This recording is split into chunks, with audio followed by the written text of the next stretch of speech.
Saat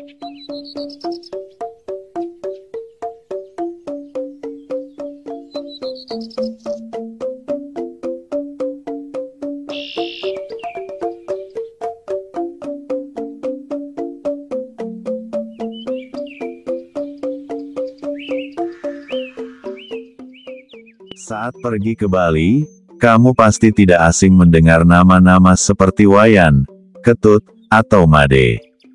Saking populernya, kamu bisa menemukan 2 hingga 3 orang yang berbeda namun menggunakan nama yang sama di sebuah tempat. Mungkin bagi kamu yang bukan orang Bali atau tidak berdomisili di Bali, penggunaan nama-nama yang sama itu menimbulkan tanda tanya. Ini karena jumlah nama tertentu cukup banyak dan tersebar di berbagai daerah. Nama-nama tersebut bahkan masih digunakan juga oleh orang-orang keturunan Bali yang tidak lagi bertempat tinggal di Pulau Dewata.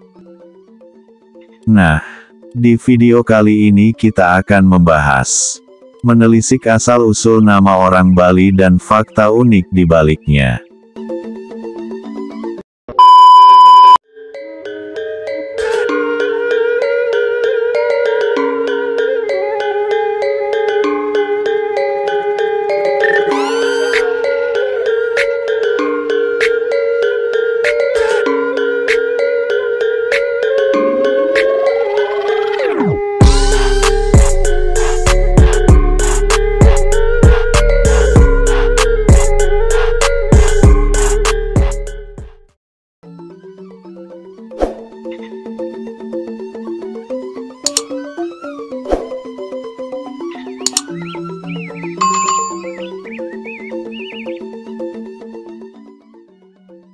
Penggunaan nama khas seperti itu adalah sebuah tradisi.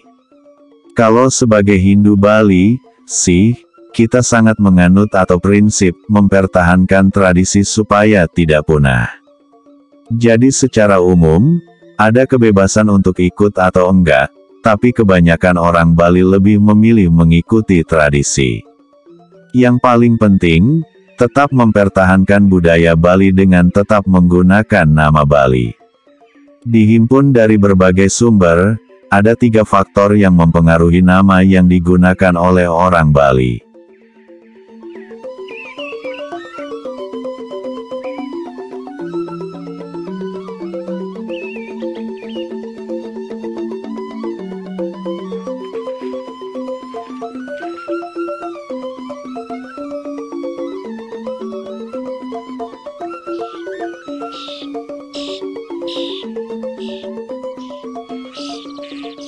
Satu. Jenis kelamin. Nama yang digunakan orang Bali setidaknya memiliki 2 kata, yaitu kata sandang yang menunjukkan jenis kelamin dan urutan kelahiran. Berdasarkan jenis kelamin, ada 2 nama yang digunakan untuk membedakan antara laki-laki dan perempuan. Anak laki-laki biasanya diberi nama awalan I, misalnya saja I Gede atau Imade. Sedangkan anak perempuan akan diberi nama awalan Ni, misalnya Ni Putu, Ni Desak, dan sebagainya. Meski begitu, pemberian nama berdasarkan jenis kelamin bukanlah suatu keharusan, tapi menjadi opsional, atau tergantung pilihan orang tua. Sebab, ada nama-nama lainnya sesuai kasta yang bisa secara langsung memperlihatkan jenis kelamin anak berdasarkan namanya. 2. Urutan kelahiran. Kata kedua yang mengikuti nama awalan berdasarkan jenis kelamin adalah nama yang mengacu pada urutan kelahiran. Nama ini pula yang menjadi alasan mengapa nama orang Bali memiliki banyak kemiripan satu dengan yang lain. Terutama karena nama yang digunakan sesuai urutan kelahiran juga dijadikan sebagai nama panggilan. Masyarakat Bali memiliki 4 nama dengan berbagai versi yang menjadi penanda urutan kelahiran. Anak pertama dalam keluarga diberi nama Wayan, yang berasal dari kata wayahan, yang dalam bahasa Indonesia diartikan sebagai tertua atau lebih tua. Versi lainnya yang bisa kamu gunakan selain Wayan adalah Gede atau Gede yang memiliki arti besar atau lebih besar.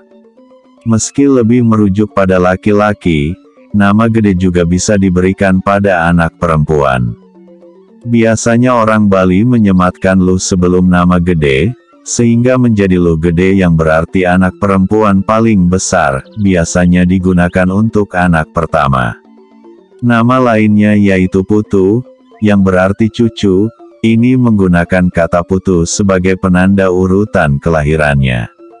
Untuk anak kedua, orang-orang Bali biasanya akan memberikan nama Made. Kata Made berasal dari kata Madya, yang berarti tengah. Di beberapa daerah di Bali, ada yang menggunakan nama lain seperti Kade, Kadek, atau Nengah sebagai pengganti kata Made. Sedangkan untuk anak ketiga diberi nama Nyoman atau Komang. Kedua nama ini berasal dari kata Anom, yang berarti muda atau kecil. Namun ada pula dugaan bahwa secara etimologis, kata Nyoman dan Komang berasal dari kata Uman, yang berarti sisa atau akhir. Anak keempat kemudian akan diberi nama Ketut, yang berasal dari kata ke dan tut, yang memiliki makna mengikuti atau mengekor.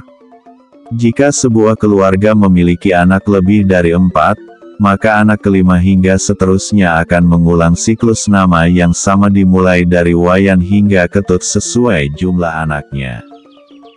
3. Wangsa atau kasta dalam masyarakat. Selain jenis kelamin dan urutan kelahiran, faktor kasta atau wangsa dalam lapisan masyarakat turut mengambil peran dalam nama orang Bali. Di masa kini, wangsa atau kasta tak lagi berfungsi secara penuh. Kalau kasta udah enggak berlaku secara kedudukan. Tapi, kalau secara silsilah keluarga masih dipakai. Khususnya untuk ngasih nama anak, untuk menunjukkan bahwa ada keturunan raja, tapi secara fungsi, sudah enggak berlaku. Misalnya saja, wangsa Brahmana atau yang merupakan keturunan dari pendeta akan diberi nama Ida Ayu, bagi perempuan, dan Ida Bagus, untuk laki-laki. Biasanya, Ida Ayu kemudian disingkat pula untuk memudahkan pengucapan menjadi Dayu.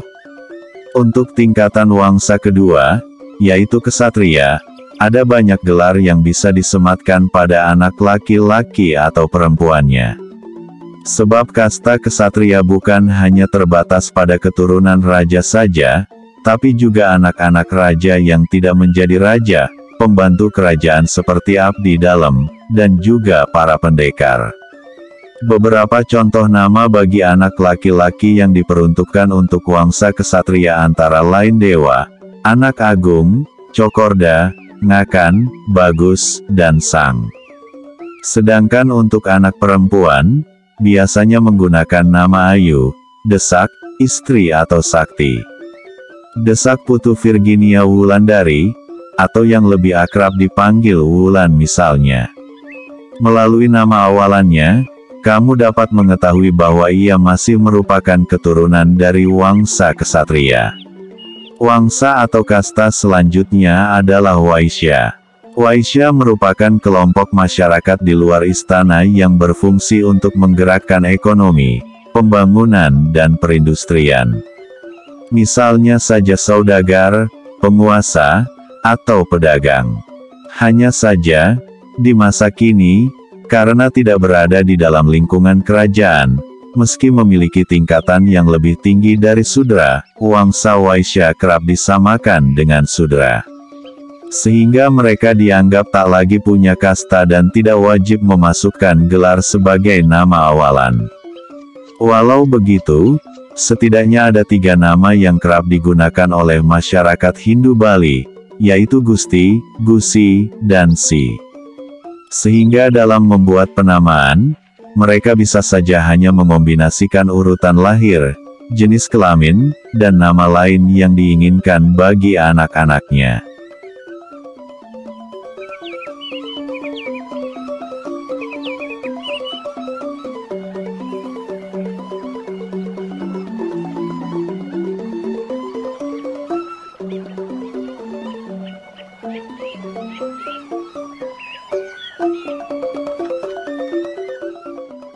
Itulah sekilas tentang penamaan orang Bali yang didasarkan pada 3 patokan, yaitu berdasarkan jenis kelamin, urutan kelahiran, dan berdasarkan kasta, suksma.